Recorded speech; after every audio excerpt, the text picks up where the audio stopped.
సత్య అభిలాషులందరికీ నా నమస్కారములు. ప్రభురాత్రి భోజన మర్మం అనే మహోత్తరమైన అంశంలో ఇప్పటికి 13 ఎపిసోడ్స్ చేయడం జరిగింది. 13 ఎపిసోడ్స్లో అనేక ప్రశ్నలకు జవాబులు మీకు అందించడం జరిగింది. ప్రభురాత్రి భోజనము వలన కలిగే లాభాలు ఎన్నో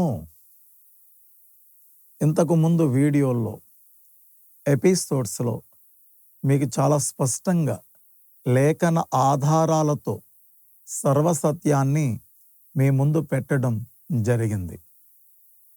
ప్రభురాత్రి భోజనం వల్ల కలిగే ఆశీర్వాదాలు ఎంత గొప్పవో అని మనము గ్రహించాం. ఇంత గొప్ప మహోత్తరమైన ప్రభురాత్రి భోజన కార్యక్రమమును క్రైస్తవ సంఘం ఏ రోజు ఆచరించాలి లేదా ఏ రోజు పాలు పొందాలి? ఇది చాలా ప్రాముఖ్యమైన ప్రశ్న. ఈ ప్రశ్నకు అపోస్తులుడు ఇచ్చిన జవాబును విందాం. ప్రతి క్రైస్తవుడు ప్రభురాత్రి భోజన కార్యక్రమములో ఖచ్చితంగా పాలు పుచ్చుకోవాలని చాలామంది బోధిస్తున్నారు. అది సత్యమే, వారికి శుభం కలుగునుగాక. కొంతమంది ప్రభురాత్రి భోజనములో పాలు పొందకపోయినా పర్వాలేదు అని బోధించే బోధకులు కూడా ఉన్నారు. వారి బోధను నమ్మే సంఘాలు కూడా ఉన్నాయి. ఇది ముమ్మాటికి అసత్యం, వారికి అశుభం. ఇంతకు ప్రభురాత్రి భోజనంలో అంటే బల్లారాధనలో ఏ రోజు క్రైస్తవుడు పాలు పొందాలి అన్న ప్రశ్నకు క్రైస్తవులందరి నోట నుండి ఒకే రకమైన జవాబు రావడం లేదు. రకరకాల జవాబులు వస్తున్నాయి. ఇందువల్ల ఏది నిజమో అర్థం కాకపోవడం వల్ల ఎవరికి తోచినట్లు వారు ఇస్తున్నారు, ఎవరికి తోచినట్లు వారు పుచ్చుకుంటున్నారు. అలాగు చేయకూడదు. ఇది దైవ చిత్తానికే వ్యతిరేకం. ఈ అలవాట్లలో పెనుమార్పు రావలసి ఉన్నది. ఉదాహరణకు 2 రెళ్ళు ఎంత అని ఎవరినైనా ఏ ప్రాంతం వాళ్ళైనా అడిగితే 4 అని టక్కున చెబుతారు. కానీ క్రైస్తవ సంఘం ప్రభురాత్రి భోజనములో ఏ రోజు పాలు పొందాలి, అపోస్తులు ఏ రోజు పాలు పొందారు అని అడిగితే ఒకే ఒక జవాబు లేదు. కొంతమంది సంవత్సరానికి ఒకసారి అని, కొంతమంది 6 నెలలకు ఒకసారి అని, కొంతమంది నెలకొకసారి అని, కొంతమంది వారములో ఏదో ఒక రోజు అని, మరికొందరు ప్రతి ఆదివారం పాలు పొందాలని చెబుతున్నారు. ఇవి అన్నీ సత్యాలు కావండి, అంటే నిజాలు కావండి. ఇందులో ఏదో ఒకటి మాత్రమే సత్యం. అసలు దేవుడు ఈ కార్యక్రమానికి ఫలానా రోజు అంటూ నియమించి ఉంటాడంటారా? అపోస్తులు ఆ దినమును ఆచరించి ఉండి ఉంటారంటారా? అవును, ఖచ్చితంగా ఫలానా రోజు అని నియమించాడు. ఏది నిజమో ఏది అబద్ధమో తెలుసుకోవడానికి ఇప్పుడు మనము లేఖనములను దేవుని ఆత్మ సహాయముతో విని పరిశీలన చేద్దాము రండి. ప్రభురాత్రి భోజనము అనే ఈ మహోత్తర కార్యక్రమమును యేసు ప్రభువారే ప్రారంభించారు. యేసుక్రీస్తు వారి ఆజ్ఞకు అపోస్తులు లోబడి పరిశుద్ధాత్మ దేవుని ప్రేరేపణతో మాత్రమే దేవుని పద్ధతిలో ఆచరించారు, మనకు బోధించారు, మరియు మనకు రోజును కూడా నియమించారు. కాబట్టి అపోస్తులు ఏ రోజు ప్రభురాత్రి భోజనములో పాలు పొందారో ఆ రోజే నేటి ప్రతి క్రైస్తవుడు ఖచ్చితంగా పాలు పొందాలి. ఏమంటారు? కొందరు అంటారు, యేసు ప్రభు వారు చెప్తే మనం చేయాలి, కానీ అపోస్తులు చెప్తే లేక అపోస్తులు చేస్తే మనకెందుకు, మనమెందుకు చేయాలి అంటుంటారు. అది చాలా తప్పు. అలా అనకూడదు. ఈ విషయంలో యేసు ప్రభు వారే అపోస్తులు బోధించిందే మీరు చెయ్యాలి అని చెప్పారు. ఎక్కడెక్కడ ఏమేమి చెప్పారో ఆయన సత్యవాక్య ప్రత్యక్షతను వినిపిస్తాను, చూపిస్తాను. శ్రద్ధగా విని మరియు బైబిల్లో చూసి ధ్యానించి తెలుసుకుందాము రండి. సత్యాన్నే ఆచరిందాము. అసత్య విశ్వాసాలను కూకటి వ్రేళ్లతో తీసివేద్దాం, వదిలేద్దాం, వాటిని నిలదీద్దాం. ఏమంటారు? నెంబర్ 1, యేసుక్రీస్తు వారు తన తండ్రి యొద్దకు వెళ్ళడానికి ముందు చెప్పిన మాటలు ఏమిటో చూద్దాము రండి. యోహాను సువార్త 16వ అధ్యాయం 12వ వాక్యం, 13వ వాక్యం. మీ ముందున్న గ్రంథాలు మీ ముందు పెట్టి తెరవండి. నేను మీతో చెప్పవలసినవి ఇంకనూ అనేక సంగతులు కలవు, గాని ఇప్పుడు మీరు వాటిని సహింపలేరు అన్నారు యేసుప్రభువారు. అయితే సత్యస్వరూపి అయిన ఆత్మ వచ్చినప్పుడు మిమ్మును సర్వసత్యములోనికి నడిపించును అన్నారు యేసుప్రభువారు. భావం ఏమిటో తెలుసా అండి? యేసుప్రభువారు ఆరోహణము చెందక ముందు కొన్ని సంగతులే చెప్పారు తన శిష్యులకు. తన శిష్యులకు చెప్పవలసిన సంగతులు ఎన్నో ఉన్నాయి, కానీ అన్నీ చెప్పలేదు, కొన్నే చెప్పారు. ఇంకా అనేకమైన సంగతులు ఉండిపోయాయి అంటున్నారు యేసుప్రభువారు. మొత్తం అన్ని సంగతులు చెబుదామంటే శిష్యులు సహించే స్థితిలో, అంటే విని గ్రహించే స్థితిలో లేరు. అందువలన చెప్పవలసిన అనేక సంగతులు అన్నీ పూర్తిగా చెప్పలేదండి. మరి మరుగైపోయిన అనేక సంగతుల వివరాలు, మర్మాలు మనకు తెలిసేది ఎలా? ఇది ప్రశ్న. దీనికి జవాబు ఏమిటనంటే, ఆ మరుగైన సంగతులు మనకు చాలా అవసరం. ఈ విషయంలో ఆయన తన శిష్యులకు ఏం చెప్పారంటే, నేను వెళ్ళి ఆదరణకర్తను పంపిస్తాను, ఆయన మిమ్మును సర్వసత్యములో నడిపించును అని యేసుక్రీస్తు వారే అపోస్తులకు చెప్పారండి. దానికి భావం ఏమిటనంటే, ఇక్కడ చెప్పబడిన ఆదరణకర్త అంటే త్రిత్వములో 3వ వ్యక్తి అయిన పరిశుద్ధాత్ముడు అని మనము గ్రహించాలి. నెక్స్ట్, యోహాను సువార్త 14వ అధ్యాయం 25వ వచనం, 26వ వచనం. నేను మీ యొద్ద ఉండగానే ఈ మాటలు మీతో చెప్పితిని. ఏమని? ఆదరణకర్త అనగా తండ్రి నా నామమున పంపబోవు పరిశుద్ధాత్మ సమస్తమును మీకు బోధించి నేను మీతో చెప్పిన సంగతులన్నిటినీ మీకు జ్ఞాపకము చేయును అన్నాడు. సమస్తము అంటే ఆయన సంఘ నిర్మాణం ప్రారంభం మొదలుకొని సంఘ నిర్మాణం ముగింపు వరకు మరియు యుగాంతము వరకు అనేక సంగతులను గూర్చిన సమస్తమును మీకు బోధిస్తాడు అని అర్థం. యేసు ప్రభు వారి బోధనలో ఎంత పరమార్థం ఉందో చూడండి. 2వ పాయింట్, అపోస్తుల కార్యములు 1వ అధ్యాయము 4వ వచనం అండి. దయచేసి బైబిల్ గ్రంథాలు తీయండి. ఆయన వారిని కలుసుకొని ఇలాగు ఆజ్ఞాపించెను, మీరు యెరూషలేము నుండి వెళ్ళక నా వలన వినిన తండ్రి యొక్క వాగ్దానము కొరకు కనిపెట్టుడి. వినండి. దానికి అర్థం ఏమిటనంటే, భావం ఏమిటనంటే, నేను వెళ్ళి ఆదరణకర్తను పంపిస్తాను అని యోహాను 16:13 యేసువారు అన్నారు కదా. వాగ్దానమే ఆదరణకర్త అయిన పరిశుద్ధాత్ముడు. ఆయన కొరకు కనిపెట్టండి అని భావం అన్నమాట. యేసుక్రీస్తు వారు చెప్పినట్లు తూచా తప్పకుండా అలాగే జరిగింది. చూడండి 3వ పాయింట్, అపోస్తుల కార్యములు 2వ అధ్యాయం 1వ వాక్యం. పెంతెకోస్తను పండుగ దినము వచ్చినప్పుడు అందరూ ఒక చోట కూడి ఉండిరి. 2వ వచనం, అప్పుడు వేగముగా వీచు బలమైన గాలి వంటి ఒక ధ్వని ఆకాశము నుండి అకస్మాత్తుగా వారు కూర్చుండి ఉన్న ఇల్లంతయు నిండెను. ఇక మిగిలినది ఏమిటంటే, ఈ ఆదరణకర్త అయిన పరిశుద్ధాత్ముడు మిమ్మును సర్వసత్యములో నడిపించును అన్నాడు కదా. ఆ ఆదరణకర్త అయిన పరిశుద్ధాత్ముడు దిగివచ్చి యేసువారు చెప్పని సంగతులను అపోస్తులకు చెప్పడం జరగాలి. అది కూడా జరిగిందండి. రిఫరెన్స్ అపోస్తుల కార్యములు 15వ అధ్యాయం 28వ వచనం. 1-2-3 సార్లు స్క్రీన్ మీద చూపిస్తున్నాము, చూడండి.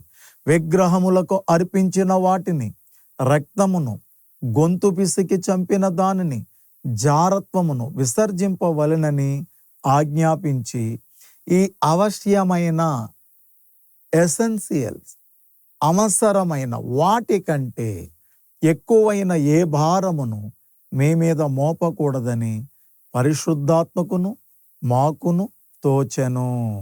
పరిశుద్ధాత్మకును మాకును తోచెను. ఈ పాయింట్ అండర్లైన్ చేయాలి. అపోస్తులు ఆదిమ సంఘానికి ఏది చెప్పారో అది మొదట పరిశుద్ధాత్మునికి తోచింది.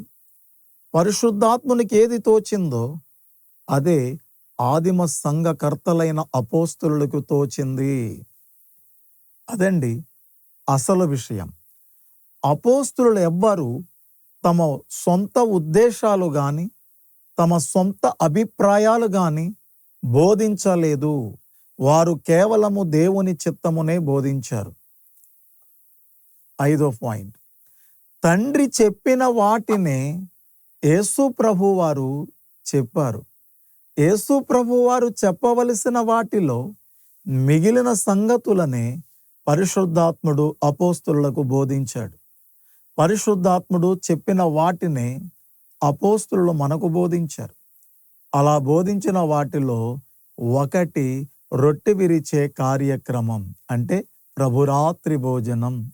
అవునండి, దీని గురించి పరిశుద్ధాత్ముడు అపోస్తులు ఏమి చెప్పారో బహుజాగ్రత్తగా పరిశోధన చేద్దాం. అపోస్తుల కార్యములు 2వ అధ్యాయం 42వ వాక్యం. వీరు అపోస్తుల బోధయందును సహవాసమందును రొట్టె విరుచుటయందును ప్రార్థన చేయుటయందును ఎడతెగకయుండిరి. మరలా చదవండి అదే మాట. వీరు అపోస్తుల బోధయందును సహవాసము యందును రొట్టె విరుచుటయందును ప్రార్థన చేయుటయందును ఎడతెగకయుండిరి. And they continued steadfastly in the apostle doctrine and fellowship and in breaking of bread and in prayers. ఆదిమ సంఘానికి 4 మూల స్తంభాలు. 1 అపోస్తుల బోధ, 2 సహవాసం, 3 రొట్టె విరుచుట బ్రేకింగ్ బ్రెడ్, అదే ప్రభురాత్రి భోజనం, 4 ప్రార్థన చేయుట, ఎడతెగక చేయుచుండిరి అంటే మానకుండా చేశారు. ఇక్కడ అపోస్టల్ డాక్ట్రిన్ అనే మాట ఇంగ్లీష్లో ఉంటుంది. అపోస్టల్ డాక్ట్రిన్ అంటే అపోస్తుల సిద్ధాంతం.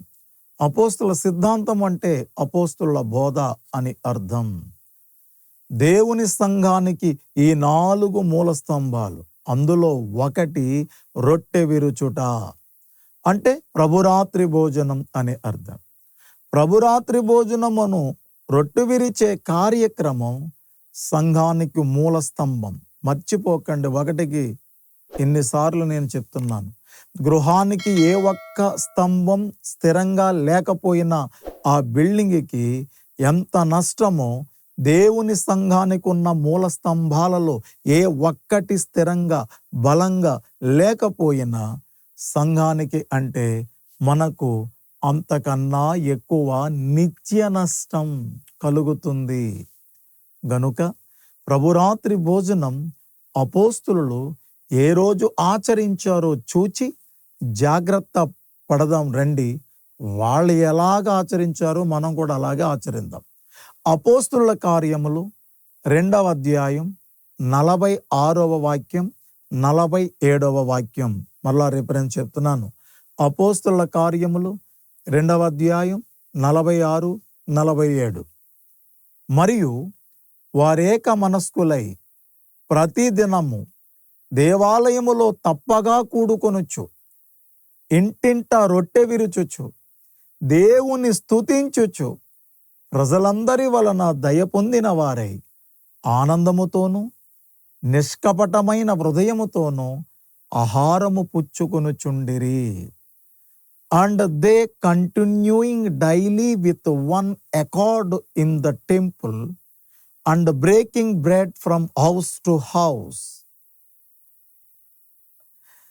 వారు అనగా ఆదిమ సంఘ క్రైస్తవులు దేవాలయములో ప్రతిదినం కూడుకోవడం జరిగింది.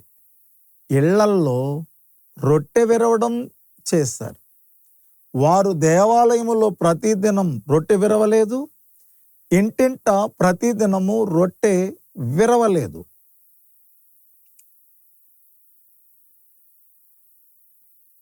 ఇంటింట ప్రతిదినము రొట్టె విరవలేదు. దయచేసి ఈ విషయాన్ని మరలా మీకు నేను చెప్తున్నాను, గమనించండి. వాళ్ళు ప్రతిదినము దేవాలయములో కూడుకున్నారు. వాళ్ళు ప్రతిదినము దేవాలయంలో రొట్టె విరవలేదు. వాళ్ళు రొట్టె ఎక్కడ విరిచారు? ఇంటింట విరిచారు. ఆ ఇంటింట కూడా ప్రతిదినము రొట్టె విరవలేదు. ఇంటింట రొట్టు ఏ రోజు విరిచారు అన్నది ప్రశ్న. జవాబు చూడండి. 6వ పాయింట్, అపోస్తుల కార్యములు 20వ అధ్యాయము 7వ వాక్యం. ఆదివారమున మేము రొట్టె విరుచుటకు కూడినప్పుడు. ఆదివారమున మేము రొట్టె విరుచుటకు కూడినప్పుడు పౌలు మరునాడు వెళ్ళనయుండి వారితో ప్రసంగించుచు అర్ధరాత్రి వరకు విస్తరించి మాటలాడుచుండెను. And upon the first day of the week, note this point, and upon the first day of the week, అంటే వారములో మొదటి రోజు, when the disciples came together to break bread, not the first day of the month, నెలలో మొదటి రోజు కాదండి, first day of the week, వారములో మొదటి రోజు, అదే ఆదివారం. అక్కడ భావము ఇంకా కాస్త లోతుగా చెప్తాను, వినండి. ఆ మాటకు అర్థం ఏమిటి? అసలు అపోస్తులు ఆదివారముననే రొట్టె విరిచారు అంటే అది పరిశుద్ధాత్మ బోధ, అది క్రీస్తు వారి బోధ, అదే తండ్రి బోధ. ఇప్పుడు చెప్పండి, మీరు వారములో మొదటి దినమైన ఆదివారమా, లేక నెలలో మొదటి ఆదివారమా, నెలలో మొదటి ఆదివారమా, లేక చివరి ఆదివారమా?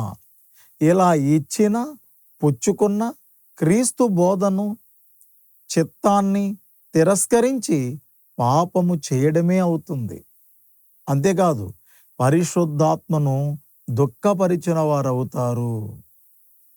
కొరింథీయులకు రాసిన మొదటి పత్రిక 16వ అధ్యాయం 2వ వాక్యం ఏమి ఘోషిస్తుందో చూడండి. నేను వచ్చినప్పుడు చందా పోగు చేయకుండా ప్రతి ఆదివారమున మీలో ప్రతి వాడును తాను వర్ధిల్లిన కొలది తన యొద్ద కొంత సొమ్ము నిలువ చేయవలెను.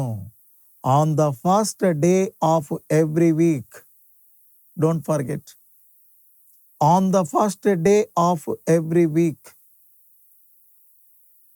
వారములో